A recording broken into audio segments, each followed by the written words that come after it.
Do you think you could do the intro, Jordan? I'm wondering if I could like put you on the spot here. Yeah, absolutely. Do you think you could do it? Yeah, with confidence. Yeah. In fact, let me set an expectation for myself and the audience, because in this, the cold open, that I absolutely can 100% make a mistake. And if I do, I'm the worst living human, and you deserve to say so via DM. So, which is great because I won't. Because what I've been thinking about is like, you always get to do the fun intro where you like you know, I always just say I'm Jarvis, and then you're like, and I'm 9/11 was an inside job or whatever. Yeah. That one I haven't pulled out yet, but there's time. Yeah, Jordan, give it a go. Okay, and I do want to remind you, it's not even really giving it a go, it's just getting it right, because I will absolutely. You got this, buddy. I'm going to try and get the cadence too, because I think that's okay. Cool. Yeah. I do start that way. I do go. Yeah, it's a shame we stream now, because previously on the non-stream episodes, you would take 15-20 minutes to get there. I do vocal exercises and warm-ups. I do a few jumping jacks. I'd hear you outside, just like you'd leave my apartment, go into the hallway, and I'd just hear, I don't want to do this. Yeah, and then you would. I don't want to do this. And then you would hear, oh no, you again. Take that. Abraham Lincoln. Again? You want to smoke some weed? I'll put you in the John Wilkes booth. That's like the Davy Jones locker, but for presidents. That's the timeout zone for Abe Lincoln. If you get killed in a theater, you put him in the theater alone, but he's always fearful of me dropping down from the second story or whatever the fuck that man did. Injuring himself. The worst thing that he did. That was the worst thing. The worst thing that he didn't stick the landing. All right, I'm going to cast Jarvis Jutsu. J. Oh, nice. That's cool. Could be better. That's cool. Welcome to Sad Boy. Are you all right?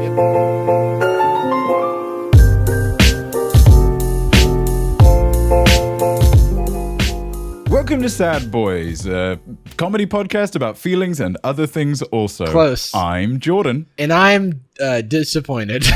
Should you have been? Did I cock it up? Just a little bit, but like, it was close. It's funny because we have this like tagline that Sad Boys is a comedy podcast about feelings, but the intro of Sad Boys, we don't mention the comedy element because we don't want people to expect humor from us. So it's just, set that up, yeah, it's just like for an inevitable L. Something along the lines of, welcome to Sad Boys, a podcast about feelings and other things as well. I'm your host. Is it as well? No, it's not. I was doing a whole. I might have actually just jumped into this. Yeah. Oh, your nose is bleeding. Oh God. Someone, and I can't say who. It was you, Jordan. Oh no. Someone said on one of my videos, I like this dude's content, but man, I cannot watch this shit. I hate his mouth. And his mouth and the way that he sounds in it. I do know what they're talking about. My mouth moves weirdly around my, I'm being hyper criticized by the internet. So yeah, but that's only because of your personality. Yeah. And my physical characteristics as well. Obviously, yeah. So it doesn't even need to be mentioned. So the thing that they're talking about is, one, the fact that someone call it a lisp. I would call it like my tongue doesn't go to the right place when I say S sounds. It like kind of hangs in the middle. And I kind of want to learn to fix it just to see if I can. The other thing is that like the way my lip moves around my teeth freaks people out, I guess. Because, people just get upset about whatever. So I don't know, man. It's probably just the things you're saying. Well, you know what? It's probably the things you aren't saying. You know what you aren't saying?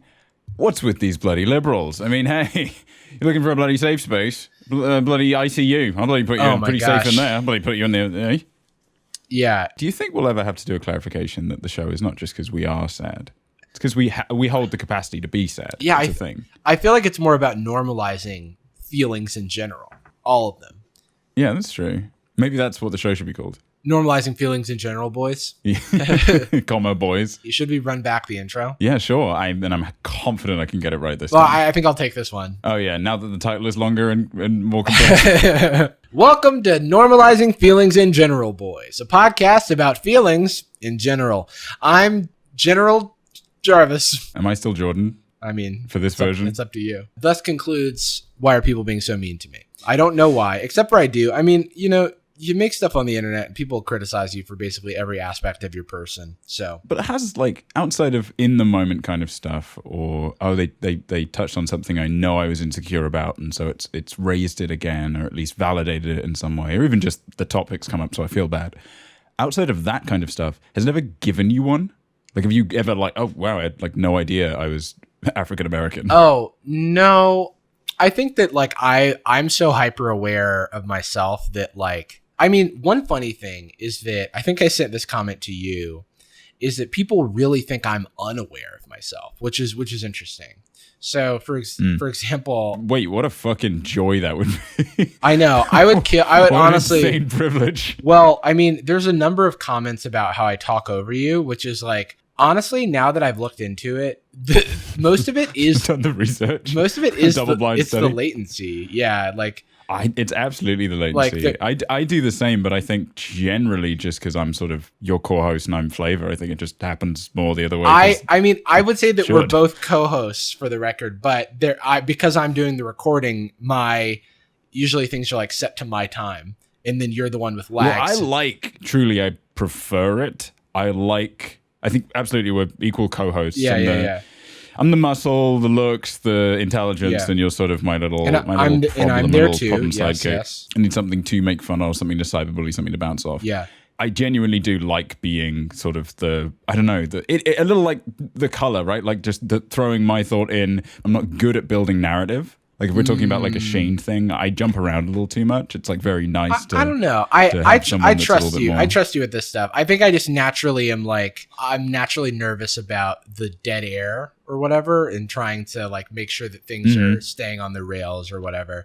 But it's also hard because there is a latency. So I mean, it even affects us when we're editing the show. Have you ever had to like engage or chosen to engage with super, I don't even want to say negative, but like somewhat well-constructed negative feedback, constructive criticism? Don't even the medium. Obviously, we have at work or in environments where that's actively encouraged, but I mean stranger on the internet kind of stuff. I'm thinking specifically in the vein of like somebody mentioned, I think after like episode 5 or 6 of ARC, somebody was like, there's a lot of in this show. And then I was like, there is a lot of in this show.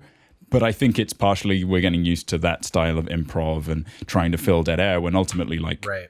A show in the vein of arcs can have some dead air or, there's dramatic pace to it.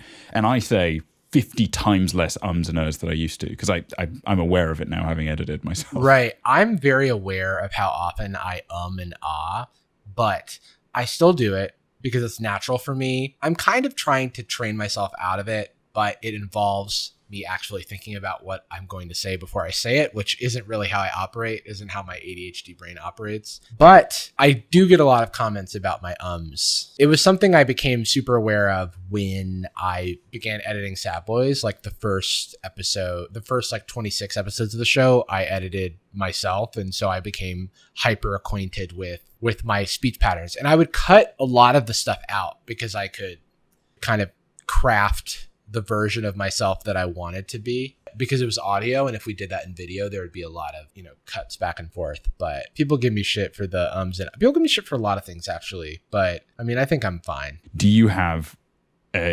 motivated by online interactions or not, totally irrelevant. You have a specific, I'm working on this and I'm not worried by it, but it's the one that's in frame right now. That's the one that I want to improve on by the end of the year or whatever. Not physical trait, emotional or verbal. I don't know. Or behavioral, I think I'm just like hyper aware of everything and always working on everything. So there's not something in particular that I think about. In fact, I wish I was more deliberate about things. But I guess right now, one thing that I want to do in life is just to think a little bit ahead of starting to talk. Because there's an ADHD pattern, and I'm not going to put it entirely on ADHD, but like talking ahead of your thoughts is definitely a thing I fall into. It feels a little bit like discovering, you know what I mean? It's a little like spelunking. You go into the cave and you have no idea what it is you're trying to find, but then you're constantly innovating. Oh, this little slippy slide bit wasn't what I was expecting, so let's figure out a way to get down it. This hole's smaller than I thought it was. I'll go through it, and then, oh my God, pirate's treasure. There's just constant discovery, and I can't really imagine another way of being, but I do know that that's in part an ADHD thing. That's definitely how I feel about it. I think of it like a Guitar Hero solo in my head when I'm like filling out, I'm like hitting all the notes and I'm like, oh shit, I'm still making sense. That's wild. Like I'm still piecing together pieces. It's one that you're doing for like the 6th time. Yeah. Like not super versed, but somewhat competent. So there have definitely been times when I finished a sentence that was like a paragraph long, because that's become my brand in conversation, where I've gone, damn, and I made sense the whole time. Fucking sick, bro.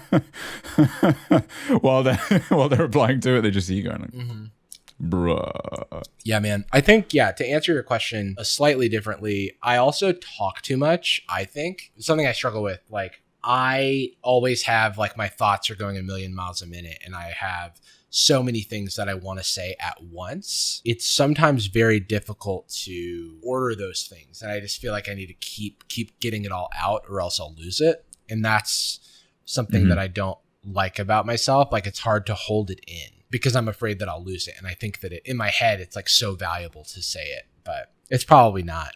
Oh, I was going to read a comment. This is just about, it's like this stuff doesn't weigh that heavily on me. It's just more learning about myself. This is a why is everybody being so mean to me? It was a why is everybody being so mean to me, but it was a comment. Or maybe the segment's evolving into, you know what, I'm starting to see why everybody's being so mean to me. Yeah.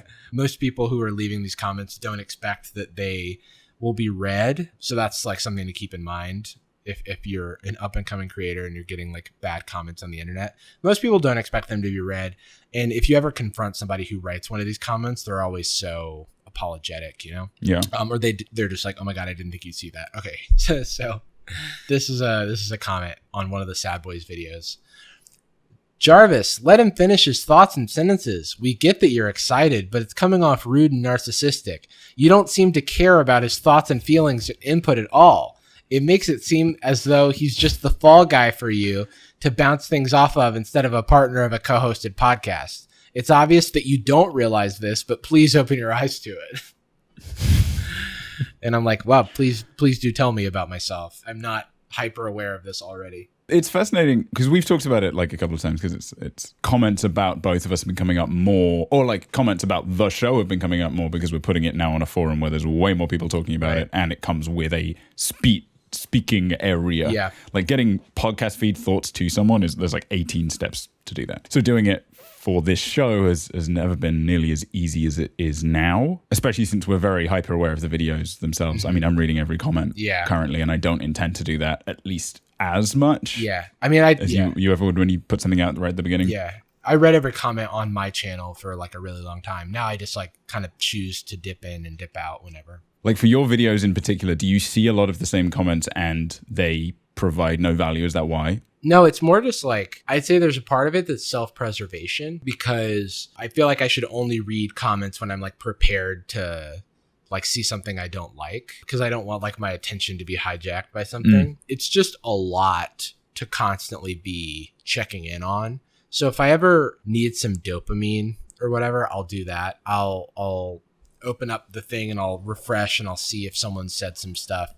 But I also have a weird like anxiety with messages and things sometimes. Like I was DMing somebody today who's like a friend of mine, and I like didn't want to see their reply, which was weird. Like, and so I just like exited Instagram before they replied. And I was like, why don't I want to see their reply? It's going to be positive. It's just like, I just couldn't, it was like social anxiety, but for the internet, I have to assume there's a through line conditionally, because that happens so often to me and the few other people that I know that also suffer with ADHD. I should say, I feel like ADHD specifically is a conversational point, though it does come up on the show. Right. It's almost moved down in priority because there's other conditions, contextual or just mental health wise, that have taken priority. And to be honest with you, I think that's partially because there's still a tiny little bit of me that's insecure about what people think ADHD is. Well, it's almost like big. I get a pass on bipolar 2. It's like, oh, bipolar 2. I mean, that's a real disease. It's something to work on. But I was chatting to my mum about it the other day. She's staying with me, obviously, through COVID stuff. And she is engaging with it in a way she's never been able to before, not because she had a lack of care or lack of skill in doing so, just lack of exposure. I was very conscious about withdrawing from sharing it and geography was a big part of that. Yeah. We have not spent this much time in the same space since I was 18. It's been a very, very long time. Right. We haven't spent this much time in the same country since I was 18. There's a real, this is how it works. This is the pattern that it takes. This is how you self-medicate, or in the good or bad ways. And I was talking to her yesterday, and I was like, you know what? Honestly, ADHD is more of a problem in my life. Yeah. It creates more intimate day-to-day frustration and struggle that can then trigger bad loops. We didn't really get into weak stuff. What's up, dude? Because I'm a host. I do the opening to things now. I segment the show. Oh, I see. Yeah, what do you normally say? You're like, hey, what's your fucking deal, bro? Yeah, welcome to our new segment called "What's Your Fucking Deal, Bro?"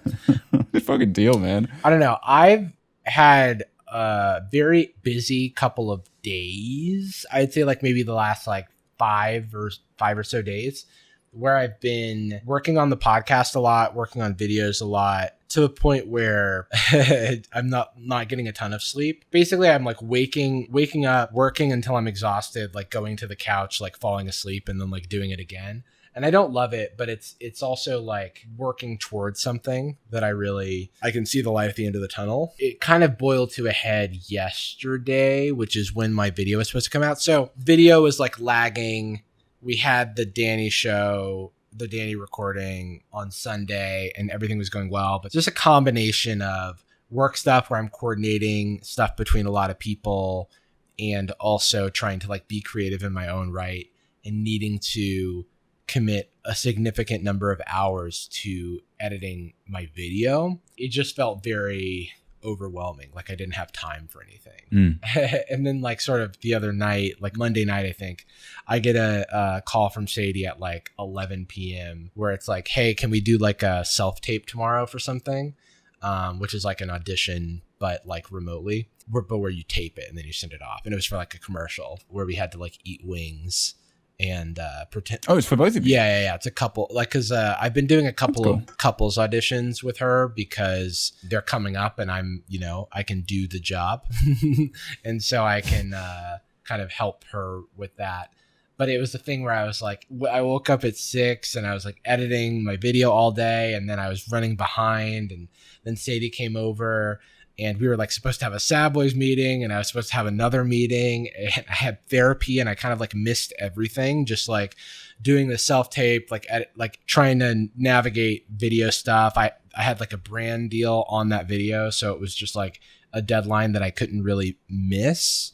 So it was just like a lot. Today was the first day that didn't have that much time pressure to it, so it was pretty relaxing. I just like had a normal work day. And we're just about to kick up the like anxiety about where the next video is coming from, because all of my ideas that I have are like the world is in a very dark place right now, and I kind of want to do something lighthearted, but I don't have any lighthearted ideas right now that I'm ready to work on, because the next handful of ideas are all kind of have a subtext at the very least of like the world's still on fire. So I'm going to worry about that. That's tomorrow's problem. So overall, I'd say Mope's score is maybe 50%. It's also like things are going to be fine. I'm really like so many good things are happening.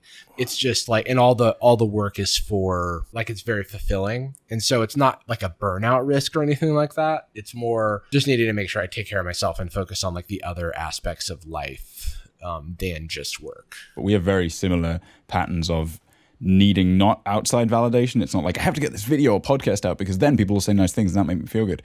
It's I have to get this video out. I have to get this episode out because I am an agent human in the world, and I believe in myself, and I will not fail because I fucking slap, and that would go counter that. That's evidence that I don't slap. Right, you know what I mean? Right. Is there a sense that it's a little more along the lines of I've got a date, I love my girlfriend, we got a date, and then we're gonna go to the movies tomorrow morning, but in between those two, I'm hosting the bachelor party night, and then obviously on Wednesday I'm going swimming, but before that I go to get breakfast with someone. It's like all of these things are things that I like. Yeah. All of these things are things that I independently, maybe not entirely by myself, brought into my life, but things that I understand the value of and wanted to do on some level. Yeah. But there's just chemically not the juice to enjoy it or feel like you're succeeding in all of it? I would say, yeah. I think for me, it's a situation where, let's say I'm essentially, I have all these obstacles in the way and I'm drawing a line through all of them to get to the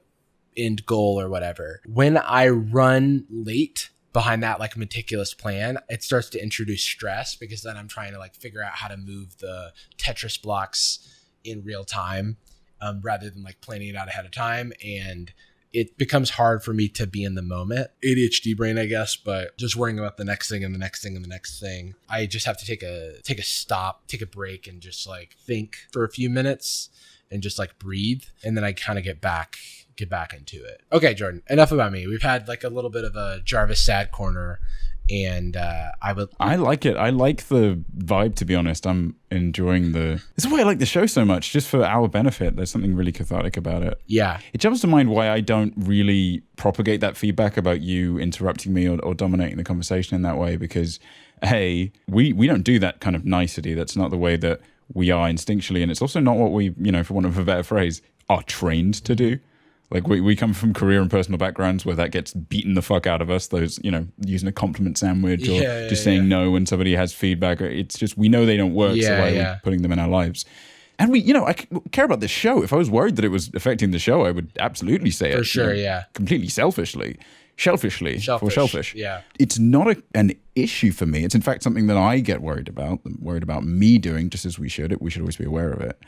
But number two, it's something that I would want to do for your personal benefit. If I really cared about it. Definitely, yeah. This is a show where I would probably say it in the show, right? Like that is what this show could do. And for sure. There's no better setting for it. I mean, you might be even more liable to say it in the show than in person. All right, Jordan, how was your week? Give me a Mope score and let me know how your week's been. And thank you for saying that, by the way. Yeah, of course. I think one of the reasons also that we talk about a lot of this stuff on the show and why there's always so much backed up and why we're always finding our way through the conversation. A big chunk of that also is the fact that we don't have a lot of time to talk outside of it. Yeah. It's actually very helpful to have it committed. I would say that we this is the most we've talked in years. Yeah. Like the I think that there was like a period where we weren't talking a lot, and it was definitely concerning to me just because I like really value our friendship. But I think it was kind of post you going back to the UK and then me having a bunch of whatever my own shit that I was like stressed out about, that I like just found myself I kind of tend to isolate and not like reach out to anyone. And I've tried to make a habit of reaching out to the people I care about, because the alternative is seeing my friends' names come up in something and go like, oh man, like I've really been neglecting that person that I care about, Yeah. So I'm really grateful for the show. I think the nice thing about the show is we kind of had this thing very, very early, it's like before anyone listened to it, where we were like, it's kind of like rain or shine, let's do the show. So even though I don't feel amazing, I'm also like confident that I'll come back around, Yeah. Because I always do. The stream helps. Do you feel that way as well? Like the fact that we commit to a stream, it's gospel. Like I do like it. I do, yeah. And it's not comedy bang bang, right? Like the show is not worse for it. Like in some ways, it benefits from us being a little downtrodden. This is Sad Boys hours. Literally, we're like a little sadder. It's funny that I pointed out at some point, are we going to have to acknowledge that we're not always sad, and that's not what the show title means? Yeah. And then it's like, this is one of the I mean, like saddery more. Yeah, for sure. But it's also like, I guess the way I would describe it is it's like it's raining outside. You know what I mean? Like it's raining right now.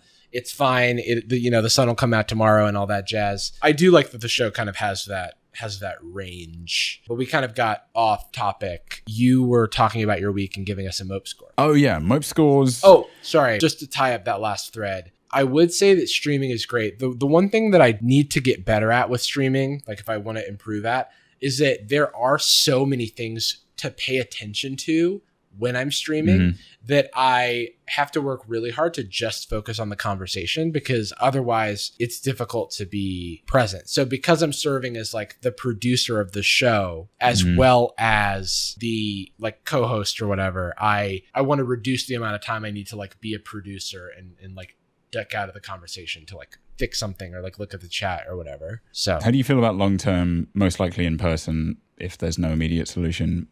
Let's say I'm back in February of next year when we're recording in person and we're recording through mics, or maybe even just through that like plastic PPE. That could be fun. Yeah. Oh no, for sure. When we're finally doing that, how would you feel about like just looping somebody Oh, in to yeah. engineer? Oh, that would be great. And even like I've thought about doing it for our streams, but it just makes sense to stream from my computer directly. By the way, anybody that doesn't know what a mope score is, it's pretty self-explanatory. It's a but percentage. It's kind of a thing where we say, I think I got confused originally, so I will just say it's a percentage from 0 to 100%. Yes. 100% being, I genuinely need help. This is not a sustainable position to be in, even for maybe a day. And then 0% being, wow. 0% being functionally impossible. I'll be honest with you. That's I don't true. think, I think especially right now. It's aspirational, 5% but is like, a dream. Yeah. 5% is cruising. 5% is cruising. I've lows of 40%, highs of 80 for a little. Oh, it's like a forecast. Yesterday was a real 80. Oh, okay. That's like the whole week. I see. Yeah. Highs of 80, yeah. We should put up we should put up a graphic of like your week and then like the different scores. The course of the year. Yeah. I have like a little emoji that represents each high and low, and the higher it goes, the more eggplants. You know, we're joking, but there is a mood tracker app, and I bet they have an API, and I bet we could make something happen. I'm not going to commit to this right now because I have enough work on my plate, but it's definitely possible. That could be a fun, like for one episode down the line, we do it for a week, and then that Sunday we touch talk about it. Yeah, that would be fun. But yeah, in the last 5 days, I've slept twice, with the exception of an hour nap. What? Yeah. It's a super, super classic full hypomanic episode kind of thing. And the two biggest triggers for continued hypomanic episodes are 1, poor sleep, and 2, major emotional up and downs contextually. So bipolar 2 manifesting hypomanic episodes is, in the loosest possible sense, do from chemicals only. The triggers come in the form of living poorly, contextual things taking place, those up and downs coming because of events instead of just like raw functioning chemistry. Those issues, I should say, there was a nice, actually a 2.5 hour nap in between those, and then last night was the one where I slept. That was the second full. Okay, cool. The other stuff right after the Drew app, because it's Thursday for me. And we did have Drew Gooden on the podcast. I actually have gotten a number of people asking me where the Drew episode is, and I'm like, I don't know if this is a bit. I don't know if it's a bit or not. Yeah, right after the Drew Gonzalez episode on Sunday. Big Danny hype, Gooden episode? so fun. Yeah, the Danny Gooden, the DG. Let's just say DG that. episode. The Curtis Connor episode. I decided to just kind of follow that momentum and be excited about it because I've been in a bit of a slump for a while, which is also typically the setup right before a hypomanic episode. And it was just the biggest one in months, or maybe not months, but like biggest one since I found out that my visa had been double screwed by H-1Bs being put away. A double Uno reverse card. Yeah, they hit me with the double one, and then it was like get a visa or collect 40. And I was like, and I didn't know what I wanted anymore. Do not pass go, and now you're also playing Monopoly. And also you didn't get a visa. Separately, you're just playing Monopoly for fun. Yeah, that hit that just came this last weekend was nuts. And a lot of it was contextual, and a lot of it came from big mopey lows for 12 hours, big weird highs for 12 hours. Yeah. It was just really odd. Yeah. And it's petered out as we get for this pod. But I mean, I woke up at 5 p.m. yesterday, and I am now awake at 4 a.m. This time because that's when we record the show. Yeah. What time is it? It's 6 a.m., but I wake up at 4 a.m. to do the thing. Yeah. Usually. And it's fine now. I feel like by this evening, I'm going to be able to reestablish the normal routine. But that was almost scary. And it was the frustrating kind too, because it had so much depression in it that I wasn't even getting stuff done. Yeah. Nice thing about Hypermania on the rare occasions, like you bang out 40 graphics, everything's ready to go. Shit, I wrote 3 screenplays. That at least is something. And the screenplay's manic and boring. And it's like, oh no, I have 5 studio meetings. What did I do last week? I think I sold a screenplay. Yeah. Shit, what did I do last week, bro? Fuck, dude. Is this real estate? I think I started a tech company. I think I did pass go. I did. Wow, I collected $400. That being said, I'm feeling relatively balanced now, and I don't even want to promise myself that I can guarantee that won't happen in the near future. It's just, it's happening, and we're playing. We're playing the game as we see it. Yeah, that's interesting. Golf ball lands where you put it, and then you do a birdie. I put myself in an analogy I know nothing about. It's 9 wood it to a. It's just like they say in curling. 9 wood. Putt. Put the puck in the house. I don't know. We both did Give Me a Secret or share any secrets you're interested in, confession things this last week. How's your experience with it? It was cool.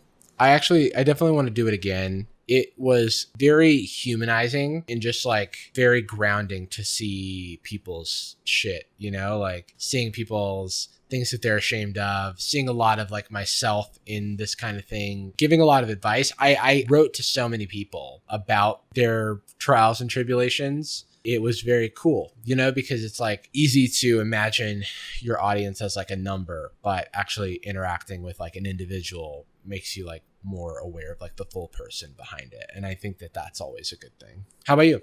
It was hard. Yeah. I also really, really liked it.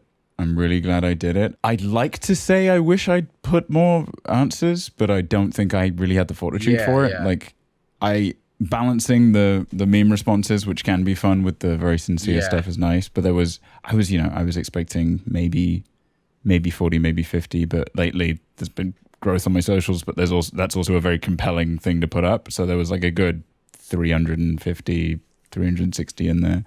It was an Xbox 360, and you wanted to go PS3. Yeah, and I did the same. I replied to a lot of people. Yeah, Xbox got no games, bro. I did reply to a lot of people directly, but there was I just couldn't get to everything. Yeah. And there was some where the motif of the question or the statement were very, very similar.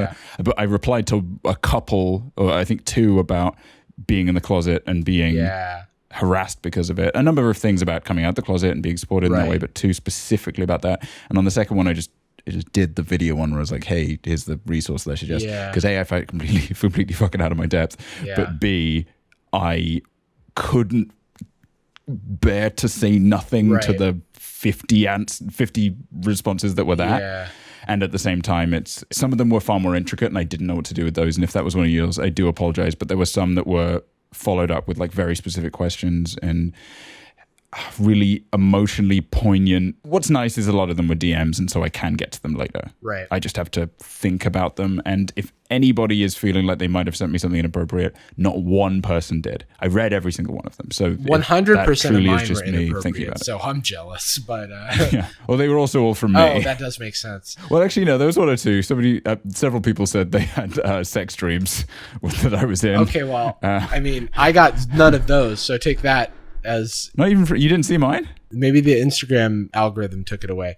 Oh, I was gonna kind of go back to your sleep situation because I wanted to know. You're jealous. Sleep is very important, obviously, and I probably lost like far less sleep overall than you did, but I just noticed how impaired I feel when I haven't had a lot of sleep. Like even right now, like when I haven't like been sleeping regularly, I'm like moodier, I'm like more irritable. It's easier for me to get sad because I don't have like energy to defend those like negative thought patterns and things from coming up. Do you have the same relationship with like sleep, missing it? Because I know that like the entire time that I've known you, you've had like a complicated relationship with sleep. Some bordering on adversarial. So I was curious about that. Yeah, that was a lifelong thing to me until I found this medication that my psych prescribed me, where I suddenly started to appreciate what a full night's sleep was. Mm-hmm. Sometimes I get sad about stuff like this, where I'm like, man, I wish that little boy had that. There's a slightly lighter timeline where he did. And at the same time, it's like, well, I didn't find out until, 2018, late 2018. And I was already in my career. I'd already, I was clearly not heavily hamstringed by it, so that helps. I'd achieved the things that most of the things I wanted to. It did not feel like a sad dark timeline kind of story, right? Which it can be for a lot of people, so I acknowledge that. Sleep has always been it's always been an enemy, always been a nemesis, and I'm still not very comfortable with the solution that I have, despite the fact that I've had it for about a year, because I'm phobic of sleep at this point. I'm irrationally phobic of sleep, despite the fact that I have a medical solution for it that, unlike many other medications, is available in the UK. It's just as easy to get while I'm out of the US. It's very reliable. It never doesn't work. And I don't do it 40% of the time. And that I don't do it. And then I wake up and I go, oh, fucking, what am I doing? Why, I should have just done it. My frustration comes from not being able to do. That's the, it's not having enough gas in the tank and opening up like a script and starting to write it and or like working on a song. That's the really frustrating one, because that's the one that isn't supposed to take as much cognition or like rational thought. You just do what feels right. And just not being able to do it, just operating at 60%. That's the like, fuck, dude. It's like in college where you would just spend every dollar that you had and you never even looked at your ATM, and you're just like, I'm such a fucking idiot, because you made the choice.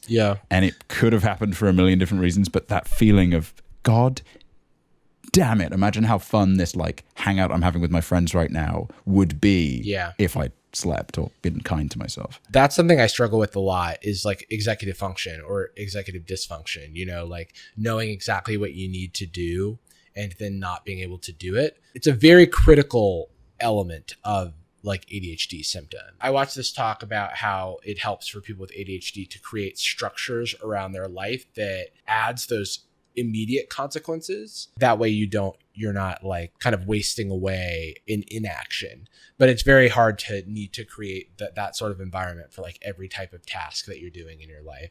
Oh, yeah. And all you want to do to fix it, not even fix it, but like all you want to comfort yourself with is the ability to do it. Like that's the ask.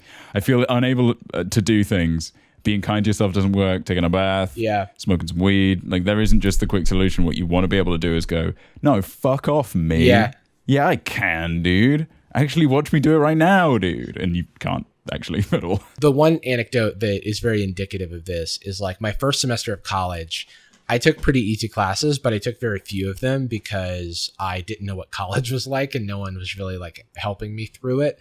Because I was taking the minimum classes, I had so much free time that I ended up getting like the worst grades I got in college and nearly like lost my scholarship. And every semester after that, I took close to the maximum credit hours for college.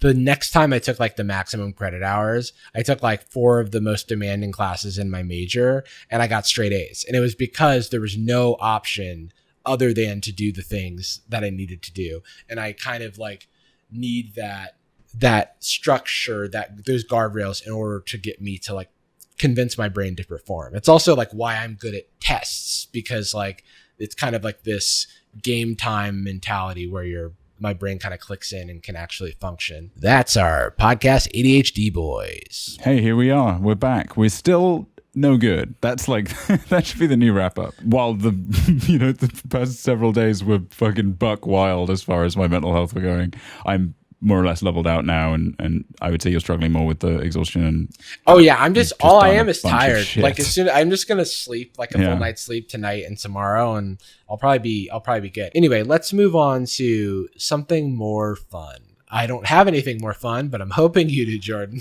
Let's do every drug. But legit, actually, I want to emphasize. But legit, like whip them out. Legit, dude. Let's fucking. You have your crack pipe, right? Oh, for sure. Amazon it for you. Oh no, I use I use this White Claw can that I've just like hollowed out. That's why you were drinking it. There is something weirdly off about shotgunning a White Claw. Oh my god. It's like, it feels wrong. The balance is off. I've always wanted to do Drunk Boys, like one episode where we do get we both do 2 tequila shots. I feel like this is something that we talked about a million years ago. I know the first episode of the podcast we drank like rosé or something. Yeah, first chunk we used to do that from time to time. Yeah, that was a whole thing. We would always get like rosé that had fun like pink labeling and stuff. That was a point in my life where I was a little too dependent on it as well, which I later learned was incredibly common self-medication for both ADHD and bipolar. Oh yeah, which tell you what, we talked about this a little while ago, but there's something really validating about finding out that you were doing something bad, not bad, but you were doing something fucked up for a common thing. Yeah, like hearing, actually that's very, very common to do that thing that you shouldn't do. But the reason that you did it was because a lot of people do it, as opposed to, hey dog, you were weak or just dumb or just self-involved. It freed me of, I don't know, I have a little guilt over, I don't know. We've never talked about it much. I don't talk about it much. No, it was news to me. I think I wanted to bring that up last time you mentioned it, but it wasn't something that I was directly aware of, no. It was around the time that Sad Boys was wrapping up, which is actually probably indicative of why I was hanging out with people less and less, and I was getting more stressed at work, and my mental health was hitting me like a freight train in a way that I'd never really known before. Yeah. And And my visa was a thing at the time as well, which obviously that one didn't pan out in a negative way, nor did any, and I'm just fine. Yeah, not at all.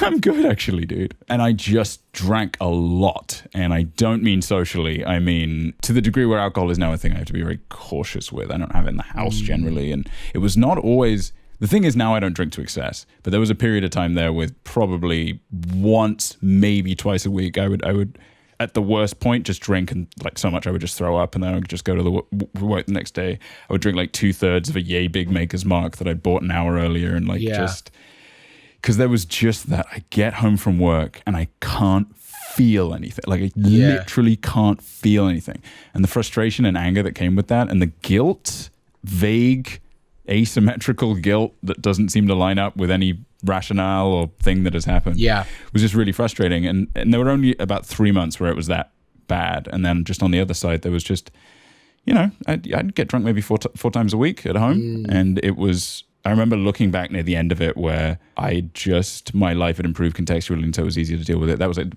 was basically 2017 was like this year that was kind of fucked up. And I remember getting to the end of it and being like, wait, have I like drank the legal not allowed to drive limit every single day for a year?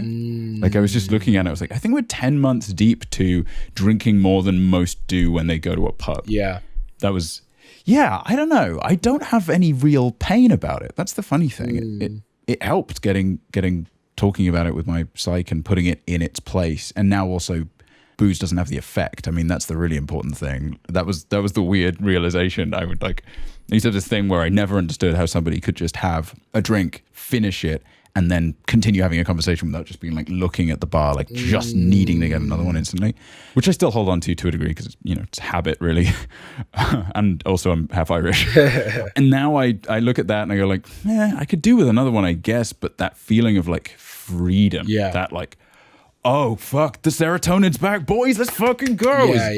Just not there anymore. And it's a very different experience. I would be curious to hear some point down the line when we do a episode that's closer to it. I mean, we can talk about it in this episode or not. We can talk about anything, but I do kind of want to hear people. They can DM me if they want. I'm curious to hear people that have struggled with a diagnosed or undiagnosed mental health condition and have alcohol has played into that in some way for even a short term. Amount of time, because I find it fascinating. I think it also comes up a lot with ADHD. I don't know the same relation. I just didn't talk about that with my psych, but I assume. What in particular? Drinking in general. I think like anything that like both uppers and downers are common for like self-medicating ADHD because of the different ways that it affects your brain. So like alcohol like can slow you down, whereas like you have fewer of those like intrusive thoughts or whatever. Whereas something like an upper improves like dopamine reception. I'm not a doctor, but my understanding is it makes your like one of the problems with ADHD is that your like dopamine receptors are not as effective at like getting the goods or whatever. So like stimulants can help with that. And it's a compulsive behavior at a certain point, especially when you've had a few, and any compulsive behavior. It's hyperdrive. It's nice to be able to go like, I want a goal, a thing that I can get and achieve and have like a little win, and then it makes me feel good theoretically. I've noticed it also, by the way, when I came back, we stayed with my extended family for a beat, which was very difficult. That might have been the most depressive I've ever been in my life. So I just got back from the US. Nothing made sense. I couldn't do my job. My body was falling apart. I was feeling physically unhealthy. And to be honest with you, it was a very difficult house to live in. It was like living in a house of people getting a divorce. Because we just don't have a great relationship with the extended family. And it was at a maximum head, and we were there for 10 weeks. It was literal fucking torture. The only thing that got me through was hanging out with my younger cousin playing Call of Duty for 15 hours a day. Like there was a certain point where it really was like that. But I'm glad I did it because my Katie's fucking sick. True. I'm traded in for the misery. Honestly, you're beating keyboard kids with your fucking Xbox controller. I don't think I realized how, because my mum doesn't drink at all. Not because it was ever an issue in her life. It just didn't really develop in that way. I didn't realize how much of a thing it was in my family. Like it's there. And it's there for sure, at least for one specific member of my family who's a middle-aged member of my family, not my direct peer, but I can almost see a dark timeline version of myself to a degree because it's someone who never was diagnosed, never guided through it. When they learned about me having it, was like naturally, deliberately resistant to it because it's big if, right? Oh my God, if that's the case, I've lost my life to it like that. They drink a lot every single day. and this is the Irish side. Yeah. And it was like seeing it from the outside for the first time. Okay, There would be these long periods of time where they would just really, really low. And then they would have a night where where they were relatively effective. And then they would have a night where they got extra drunk and they would fall out of whatever slump they had and they would be fun to be around. They would be feeling good. And the next day they wouldn't just be hungover.